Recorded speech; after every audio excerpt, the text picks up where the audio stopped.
नरेंद्र मोदी 2014 साली देशाच्या पंतप्रधान पदावर विराजमान झाले. तोपर्यंत देशाच्या स्वातंत्र्याला 67 वर्ष झाली होती. परंतु तेव्हाही 60% लोकांकडे शौचालय नव्हती. लोक उघड्यावर शौच करत होते आणि उघड्यावर शौच ही देशाची खूप मोठी आरोग्य समस्या बनली होती. महिलांसाठी तर हा खूप अडचणीचा मुद्दा होता. त्यांच्या प्रतिष्ठेचा प्रश्न होता.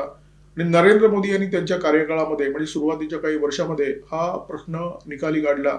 देशामध्ये 55% घरं अशी होती की ज्यांच्याकडे गॅस कनेक्शन नव्हतं. फक्त 17% घरामध्ये नळाचं कनेक्शन होतं, म्हणजे पाण्याचा जो नळ असतो. आणि 18,000 गावं अशी होती की ज्या गावामध्ये वीजच नव्हती.